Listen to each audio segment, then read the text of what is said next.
took us what is ours and gave us what's his.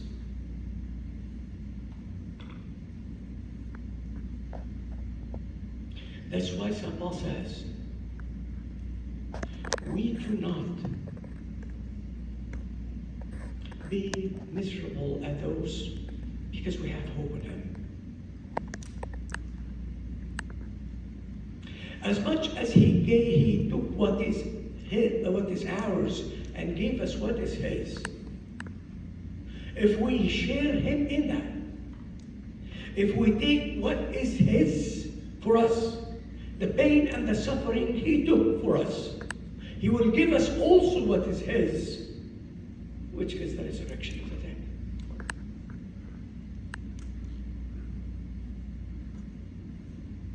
And that's exactly what St. Paul says. If we die with him, we rise with him. If we carry the suffering of the world with him, for him, in sake of him, we will also enjoy the eternity and the glory of being with him forever.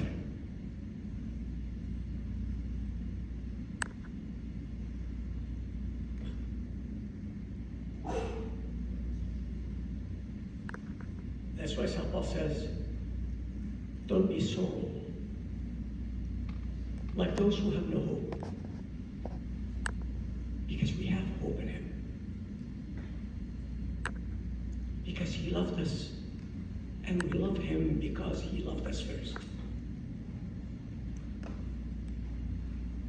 Let me tell you an allegorical illustration of this.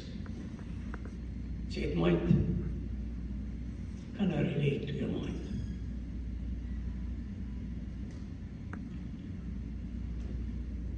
The story says that there was a king living in a palace in a very high place. And every morning he opens his window and he oversees his kingdom. Afar off, there was this miserable man living in the dust, eating with the dust, and nobody had mercy on him. He was miserable, poor, agonized man. Every day in the morning, the king would look from his high place, from his window, and see that man that nobody would like to give a hand or help to. But on that day, the king opened his window and looked, and this man was laying on the ground, crying for help. Nobody would give. Out of the love of the king, he rushed into that man, ordered ambulance for him, took him to the hospital. And there the medical care personnel said, he needs blood. No one of the standing by people would offer him a blood. And the king said, I love him. I will give my blood to him. They put him in two parallel beds. And they started to transfer the blood of the king into that miserable man. He was continuing bleeding, and the king was continuing transferring blood to him. The man was reviving, and the king was losing breath. Until that man, poor man, miserable man, became a living being again, but the king died.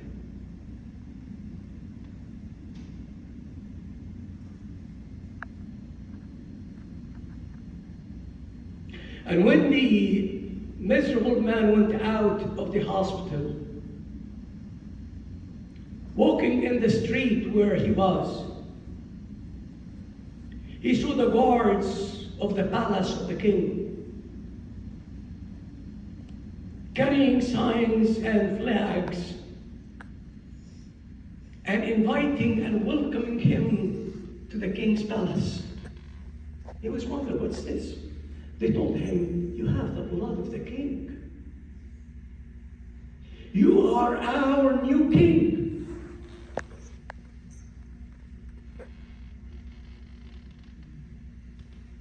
They entered him into the palace of the king. And he became the new dweller in the king's palace. That's exactly what Christ did for us.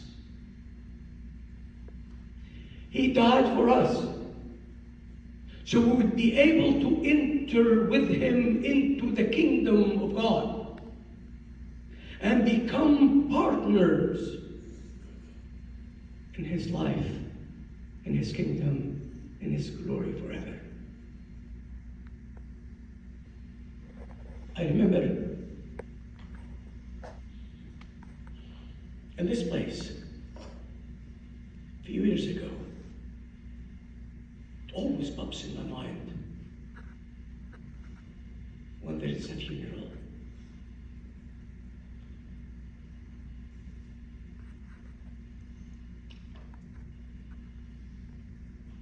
This family that I know for years and years. And the husband came once and told me, my wife had a heart attack. And by the time we called the ambulance, they took her to the hospital. And in the hospital, they proclaimed her death. They covered her up. Call for the people to take the body. Those people, they take a while to come. So he said 20 minutes or so, my wife moved. And the hospital was very troubled. Because normally, the doctors sometimes do mistakes in their diagnosis. But they do not do mistakes in the diagnosis of death. It's very obvious. The lady came back to life. A week later, I saw the lady right here. I was very happy to see her. I know her for a long time.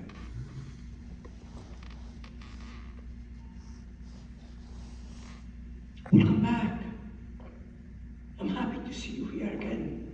She started to cry. Why are you crying? Aren't you happy that God brought you back to your family and your children? She said, you don't understand. Okay. Of course I don't understand. Tell me. She said, Abuna, I was on my bed. And I felt like sands, blocks of sands on my shoulders. And all of a sudden I felt like I'm going up. Somebody is taking me up. The more I go up, the more those bags of sand delivered out. Until I found myself all of a sudden in front of Christ. And she said, you do not understand how peaceful it was, how lovely it is, how happy I was, especially when he lifted his two arms and he took me into him. Like he said, Father, it was was heaven on earth. But all of a sudden he looked at me and he said, Margaret, you need to go back. With his tears, she says, why did he let me come back?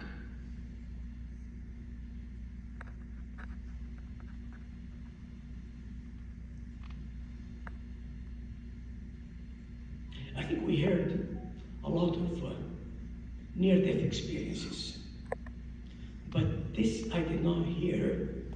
This I did not read, but I saw with my own eyes. That's why it imprints in my mind. It will reflect a reality of what I believe in and what we should all believe in. That we don't have life here. We don't have happiness here. We have not been created to be here. We've been created to be up there. If we love him as much as he loved us. And this lady, beautiful Samira lady, with all her trouble, and she was not able to walk, to speak. But her blessed son used to bring her into the church here, stand in the front seat, waiting for her communion. Communion was Christ. To be one with him here, as a down payment to be one with him up there. That's the hope. That's the trust that we all look for that day. May God bless you all. May God give you that faith that we labor for all, to be all together